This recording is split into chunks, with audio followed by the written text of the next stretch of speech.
नमस्कार, जय श्री कृष्णा, राधे राधे।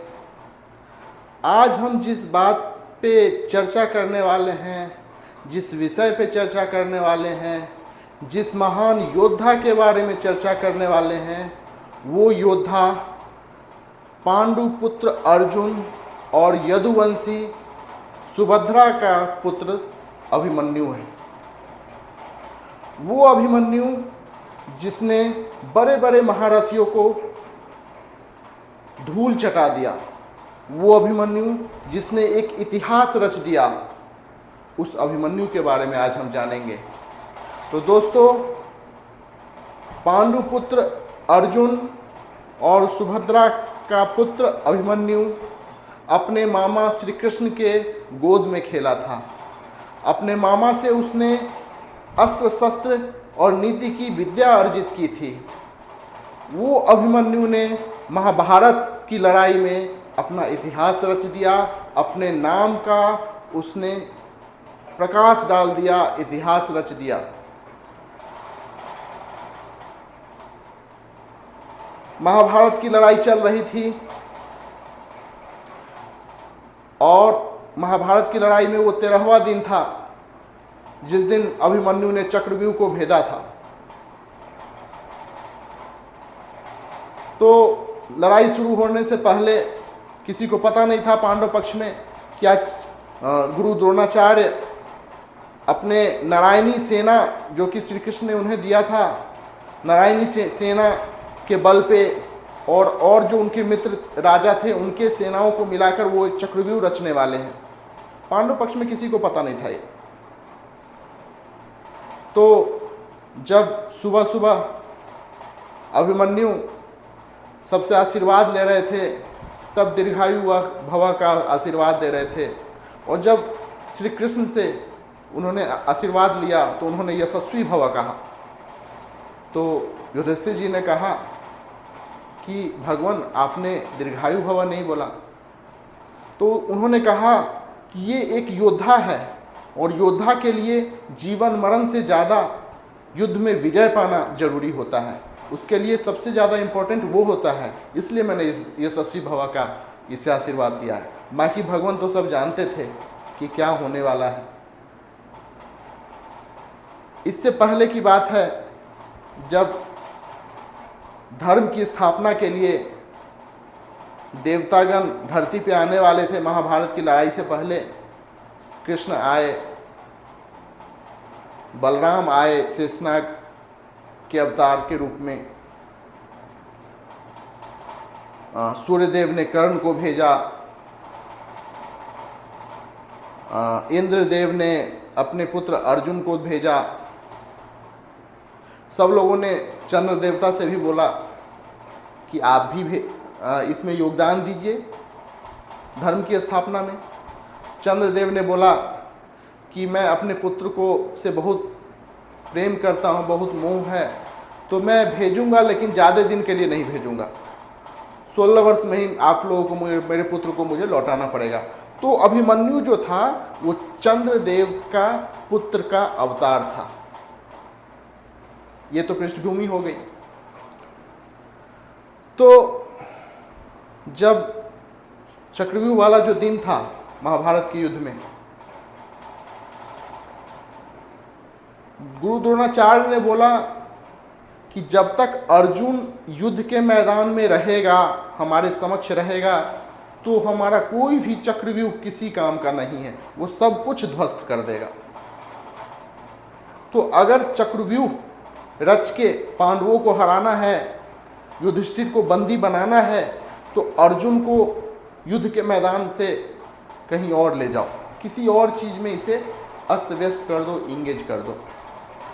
तो उन्होंने एक चाल चली और अर्जुन को दुर्योधन के मित्र राजा ने चुनौती दिया कि हे अर्जुन, मैं तुम्हें चुनौती देता हूँ कि तुम मेरे समक्ष मेरे संग लड़ाई करो और मुझे हरा के दिखाओ।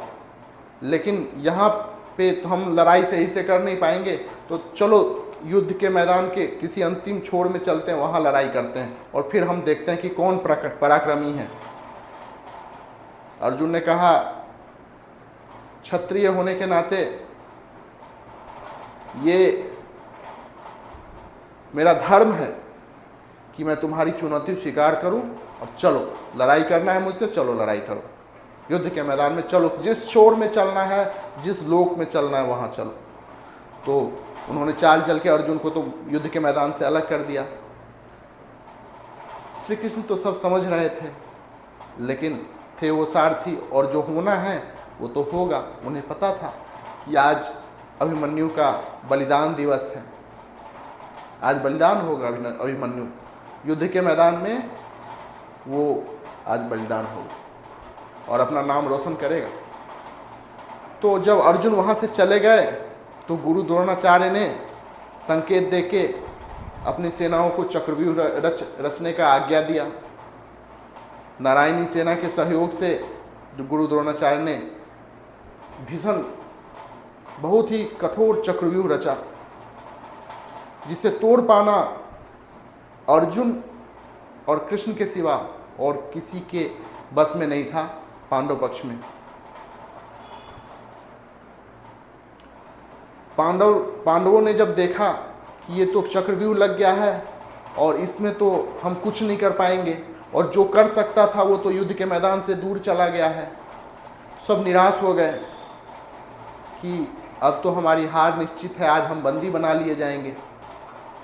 उसी समय 16 वर्ष का वो बालक जिसका नाम अभिमन्यु था, वो बोला, चाचा ताऊ आप मुझे आज्ञा दें, भले ही मैं चक्रव्यूह से निकलना नहीं जानता हूँ, लेकिन जब मैं अपनी माँ सुभद्रा के गर्भ में था तब पिता ने बताया था कि चक्रव्यूह में कैसे प्रवेश करते हैं। मैं प्रवेश कर जाऊँगा, तहस नहस कर दूंगा, आप लोग मेरे पीछे पीछे प्रवेश कर जाना और हम लोग कौरवों की जो ये चाल है चक्रव्यूह की, उसे हम सफल नहीं होने देंगे। सब लोग खुश हो गए, चलो चक्रव्यूह तोड़ना किसी हम में से किसी को तो आता है, और सब लोग ये पूरी तरह से निश्चिंत थे कि हम चक्रव्यूह में प्रवेश कर जाएंगे।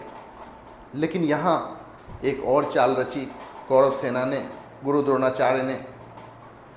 उन्होंने चक्रव्यूह के मुख पे, जहाँ से चक्रव्यूह में एंट्री का जो पॉइंट था, वहाँ पे उन्होंने जयद्रथ को बैठा दिया, और जयद्रथ को ये आशीर्वाद प्राप्त था कि अर्जुन को छोड़ के वो किस सारे पांडवों को हरा सकता है। जयद्रथ जो था वो दुर्योधन का जीजा लगता था, धृतराष्ट्र का वो जमाई था। तो क्या होता है, वीर अभिमन्यु चक्रव्यूह को चीरते हुए अपनी बाणों से कौरव सेना को नष्ट करते हुए चक्रव्यूह में प्रवेश कर जाता है। लेकिन जयद्रथ ने बाकी पांडवों को आने से रोक दिया। उसने पांडवों के रथों को तोड़ दिया, पांडवों को घायल कर दिया, और पांडव जयद्रथ के रहते रहते अंदर नहीं आ पाए। इसके बाद क्या किया, जयद्रथ ने चक्रव्यूह का जो मुख था, एंट्री पॉइंट था, उसको बंद कर दिया। अब वीर अभिमन्यु अंदर तो चला गया, लेकिन वो बाहर कैसे निकले। फिर भी उसने अपनी जान की परवाह किए बिना पूरी कौरव सेना को अस्त व्यस्त, उसके जितने भी महावीर थे, कर्ण से लेके द्रोणाचार्य से लेके सबके तीरों का, सबके अस्त्र शस्त्रों का जवाब उसने बहुत ही कौशल पूर्वक दिया। सब हक्के बक्के रह गए, ये 16 वर्ष का बालक, और इसने हमें धूल चटा दिया है, अब हम क्या करें। दुर्योधन ने अपने पुत्र लक्ष्मण को भेजा, उसने लक्ष्मण को का वध कर दिया, उसका सिर धड़ से अलग कर दिया। दुर्योधन बहुत ही क्रोधित हुआ और उसने गुरु द्रोणाचार्य को, कृपाचार्य को, कर्ण को, दुशासन को, सबको आज्ञा दिया कि अगर आप लोग एक एक करके इससे नहीं निपट पा रहे हो तो ये मेरी आज्ञा है कि आप लोग एक साथ मिलकर इस पे वार करो, उसके बाद मैं देखता हूं कि ये कैसे बचता है। यही वो क्षण था जहां धर्म को अधर्म से पराजित करने का प्रयास किया गया। सारे योद्धाओं ने मिलकर अभिमन्यु पे एक साथ वार किया, उसके रथ तोड़ दिए, तीर तोड़ दिया, धनुष तोड़ दिया, सब कुछ अस्त व्यस्त कर दिया, सारथी को मार दिया। लेकिन वो था वीर अभिमन्यु और वो आम योद्धा से अलग था। जब सारे अस्त्र शस्त्र नष्ट हो गए तो वो अपने रथ का पहिया लेके सबसे लड़ने लगा, सबको धूल चटा दिया जब तक कि वो खड़ा रहा। सब लोगों ने मिलकर चारों बगल से घेर लिया और उसे गदा के प्रहार से, तलवार से उस पर वार करना शुरू किया, जिसमें हमारे महान जो योद्धा थे गुरु द्रोणाचार्य और कर्ण भी थे। वैसे तो वो भगवान परशुराम के शिष्य थे, लेकिन यहाँ पे अधर्म करते हुए उन्हें तनी भी दया नहीं आई। अपने पुत्र, अपने पौत्र के उम्र के बालक से, अभिमन्यु से, वो सब एक साथ मिलकर लड़ रहे थे। यही वो घड़ी है जहाँ हमें ये तय करना होता है कि हम धर्म और अधर्म में से क्या चुन रहे हैं। भले ही सामने हमारा कोई हो, हमारा अपना हो, हमारा प्रिय हो, हमारा दोस्त हो, हमें उसे धर्म के रास्ते पे लाना है, ना कि उसके कहने पे हमें उसके साथ अधर्म करना है। और मुझे लज्जा होती है कि मेरे पूर्वज परशुराम के शिष्य द्रोणाचार्य और कर्ण ने ऐसा काम किया। मुझे लज्जा होती है, परशुराम का वंशज होने के नाते मुझे लज्जा होती है कि उनके ऐसे शिष्य थे जिन्होंने अधर्म किया, अपने वचन के लिए, अपने इसके लिए अधर्म किया। ऐसा वीर नहीं होता। वीर वो होता है जो धर्म के रास्ते पे चलता है और अधर्म पे चलने वालों को भी धर्म पे चलाता है, ना कि उसके साथ अधर्म पे चला जाता है।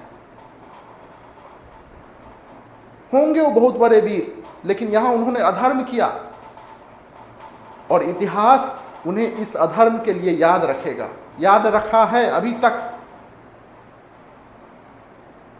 सब लोगों ने मिलकर उस 16 वर्ष के बालक को युद्ध भूमि में मार दिया, एक साथ मिलकर एक बालक को।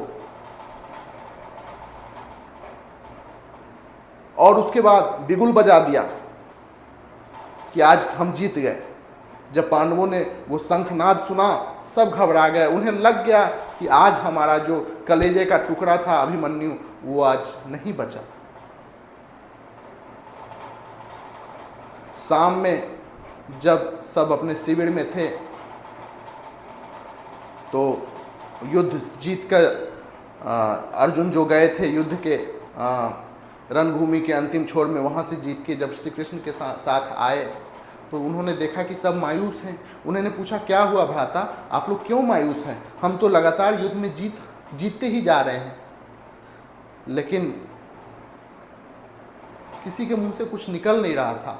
फिर जब अर्जुन ने बहुत जोर किया तो उन्होंने बताया कि हमारे कलेजे का टुकड़ा अब इस दुनिया में नहीं रहा। द्रोणाचार्य के चक्रव्यूह में आके वो घुस तो गया, उन्होंने पराक्रम का परिचय बहुत अच्छा दिया, लेकिन वो बलिदान हो गया। उसने अपने आप को हमारे लिए बलिदान कर दिया, हमारी लाज बचाने के लिए बलिदान कर दिया। और उन्होंने ये भी कहा कि अर्जुन, हमारा पुत्र भले ही आज बलिदान हो गया हो, लेकिन उसने बोला कि हे चाचा, हे ताऊ, आप मेरे पिता से कहना कि मरते दम तक मैंने अपने पिता के नाम पे लांछना नहीं आने दिया। आप मेरी माता से कहना कि आपका पुत्र मरते दम तक पराजित नहीं हुआ। और एक साथ कई योद्धाओं को उसने पानी पिला दिया। अर्जुन की आंखें भीग गई, वह मूर्छित होकर गिर गया। आह मेरे पुत्र, ये क्या हुआ? मेरे रहते मेरा जिगर का टुकड़ा मुझसे दूर चला गया। लेकिन फिर उसने कहा कि मैं अपने पुत्र के बलिदान पे, उसके पराक्रम पे मुझे गर्व है। और जब चक्रव्यूह की सारी घटना सुनाई गई और उसे ये पता चला कि जयद्रथ के कारण उसका पुत्र मारा गया, जयद्रथ ने पांडवों को चक्रव्यूह के मुख पे, चक्रव्यूह के एंट्री पॉइंट पे घेर लिया, इसलिए उनका पुत्र मारा गया, तो उसने उस दिन कसम खाई।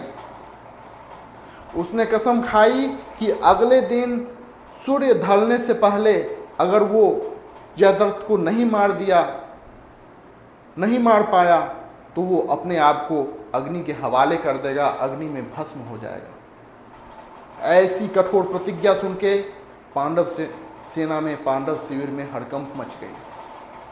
अब क्या होगा? तो जयद्रथ का वध हम देखेंगे किसी और दिन।